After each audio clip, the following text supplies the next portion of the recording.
হঠাৎ আপনাকে এক ডাক্তার রিপোর্ট দিয়ে বলল আপনি মাত্র 30 দিন বাঁচবেন, আপনার ক্যান্সার হয়েছে, এখন আপনার শেষ স্টেজ যাচ্ছে। এটা শুধু আপনি জানেন, আপনার পরিবার কিংবা বন্ধু বান্ধবরা কেউ জানে না। এখন এই রিপোর্ট পাওয়ার পরে আপনি বাসায় গেলেন। প্রতিদিনের মতো আজকেও আপনার বাবা আপনাকে বকাঝকা শুরু করলো, তোকে দিয়ে কিচ্ছু হবে না, সারাদিন কোথায় থাকিস তুই, অকাজের ছেলে, ইত্যাদি ইত্যাদি। এই মধ্যবিত্তের বাবার যেমন হয় আর কি।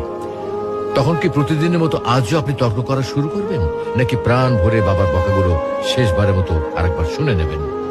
হঠাৎ আপনার মা এসে আপনাকে বলল, নে বাবা ভাতটা খেয়ে নে।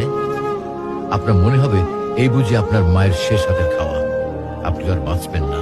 আপনি পরম তৃপ্তি নিয়ে খাবেন এবং আপনার কাছে মনে হবে এটা আপনার শ্রেষ্ঠ খাবার, যদিও ডাল ভাত হোক না কেন। আপনি বের হলেন, পুরনো এক বন্ধুর সাথে দেখা, আপনি যাকে মোটেও সহ্য করতে পারেন না, সব সময় তার সাথে কথা কাটাকাটি হয়, আজকেও সে আপনাকে কিছু কথা শুনিয়েও দিল। আচ্ছা, এখন কি আপনি তার সাথে তর্ক শুরু করে দেবেন? মোটেও না। আপনি হয়তো তাকে জড়িয়ে ধরবেন এবং বলবেন, দোস্ত ভালো থাকিস।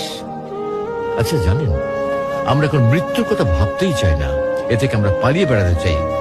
কিন্তু যদি আপনি ভাবেন যে আজই আপনার শেষ দিন, তাহলে দেখবেন সবকিছুই আপনার কাছে ভালো লাগছে। তাই ইগো ছেড়ে দিন, ইনশাল্লাহ আপনার মন ভালো হয়ে যাবে।